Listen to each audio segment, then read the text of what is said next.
although it's a long snow, so that means it's going to take us a lot longer than normal to clear our streets. So all day on Saturday, starting around midnight until Sunday morning, maybe 6 a.m. or so, we expect to be plowing snow. So we really want people to be very cautious when you get out here on the streets. A little bit of snow, it may not seem to be a lot, but with the constant freezing temperatures that we're going to have, we are going to be concerned about ice and ice forming on the road. So just please be extremely careful, and most importantly, if you can avoid being on the street, please don't get on the streets. Do you know how many pieces of equipment you guys will have out over the weekend? Our snow activation teams, they'll start around 6 p.m. today. We'll have 175 to 180 trucks out every 12 hours, so we'll have over 360 employees working in a 24-hour day, starting this evening around 6, and we'll go until this city is clear. Director Shaw, what's the treatment process looking like? I know some people use like beet juice, salt. What are you guys planning to use for treatment?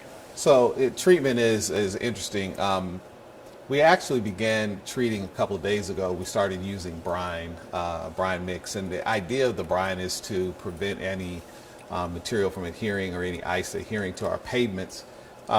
We will start off probably not using salt, and the reason is right now it's reported to be a dry snow. So if that's a dry snow, that means we just want to push it off. We don't want it to melt, because if it melts with the ice, with the very frigid temperature, it turns to ice, and then you'll get into icy conditions very quickly, and so we want to prevent that from occurring. So we won't treat anything until the streets are clear.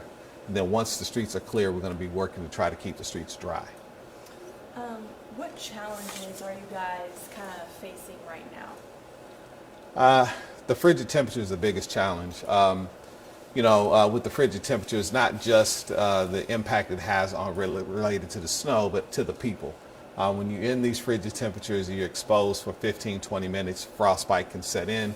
So I'm worried about my team members and all the team members out there being exposed to this element. So not only do we worry about their personal safety, but we worry about the safety of our community, our citizens. So we just really ask people to stay indoors as much as possible. Is there anything your team is doing different to accommodate for those frigid temperatures? We are, we're prepared as much as we can. Obviously, we have layers. We have all the PPE for our staff that they're issued every year.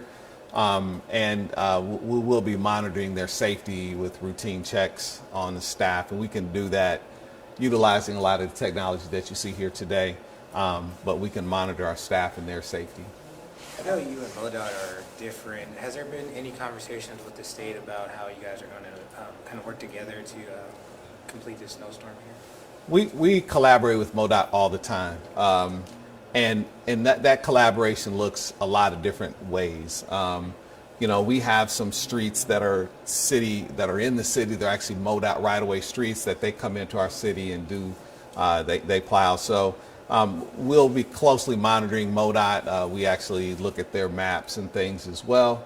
And if they have a situation where they need our assistance, we'll support them. And likewise, if we need their assistance, they support us. So we have a great team with the MoDOT in Kansas City. How confident are you in just your all's ability to keep the roads clear and just keep it safe? We're very confident in our ability to clear the snow. The challenge obviously is, 24 to 30 hours snow. I mean, that's a long, slow snow. So we can't really clear the streets until after it stops snowing. And so that whole day that it snows, it's just going to be constant plowing. And understanding that, we try to give ourselves, 24, 48 hours after the snow stops to get the streets clear. So it really depends on, when it stops snowing and those types of things. So, judge us once the snow is stopped, not while it's snowing. So it sounds like we're talking about probably Monday night or Tuesday before all the streets are clear. Possibly, given that. And then again, frigid temperatures that are going to be going on all weekend. Monday is shaping up to be colder than today, right? So that's a concern. So again, we're worried about the safety of our employees, the safety of our community. Stay indoors as much as possible because it is bitterly cold outside. How do you think this storm is going to compare to past storms? Worse, more? How would you use a comparison word? Well, I would say that the amount of snow is about two times larger than we typically get. A 3-inch snow is typical for us. 8-inch snow is twice as much as that we would generally see. But I think we're prepared. I mean, we've been training at it. We've been really working and improving the way we deliver this service. We're very confident in our ability to deliver this service. I think we've been doing well in the past years. But again, the big challenge is, snowing constantly for 24 to 30 hours, as well as the frigid temperatures. Those are challenges that we have to manage. I know the city has a lot of construction going on. Is that going to present any issues to you and the team as you guys clear out the snow there? We always say the road to success is always under construction. So all the construction you see going on in the city means you have a city that's growing. You have a city that is on fire, so to speak. So yeah, it does create some challenges, but we're here to address those challenges. We see those things, and that's part of the business that we have to address. And so we'll address those challenges as they come. What's some of your new technology that you think is going to be really beneficial to help tackle this storm? Obviously, we have a lot of technology that we infuse into our program.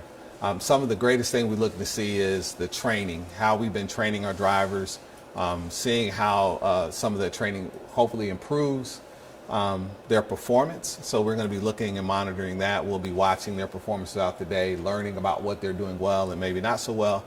And then how do we make those changes and improvements in our next event? So just the constant improvement process is something that we're constantly excited about, seeing ourselves getting better at our craft.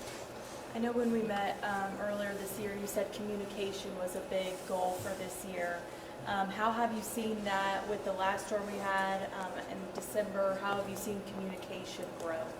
Yeah, communication, we got a very big city, and when you got 170, 180 people out there communicating what's going on and from one shift to the next shift is very important. So you want to make sure that you keep plows down and make sure people stay on time, on task. And so we have 2 command centers that we kind of operate out of, and knowing what the other center is doing, what we're doing, and making sure that we're in sync is very important. We use technology to keep us in sync. We use technology to monitor what our trucks are doing. We use technology to monitor how much material we're applying, and then the time that it takes to get through the different routes, so that we can make sure that we're addressing those routes in an efficient and timely manner, so that we don't have backups in one area and not the other, so we can be succinct in what we're doing. So the technology that we deployed has really helped our communication strategy a lot, and we're looking for improvements in the way we deliver those services. And I know the message is usually, if you don't have to go out, stay at home. But for those people that do have to maybe either go to the grocery store, get gas or anything, what's maybe that message to residents there, as you guys try to do your job, but as they try to get out as well too? I would just say be very careful, be very intentional on what you do. Take your time. We really want to try to keep our community safe, right? And so part of that, keeping the community safe, is making sure our emergency responders aren't, maybe trying to help stranded motorists, because we want them to respond to other things. So we just simply say, if you can avoid going out, but if you have to go out, please be extremely careful, be very intentional, and take your time.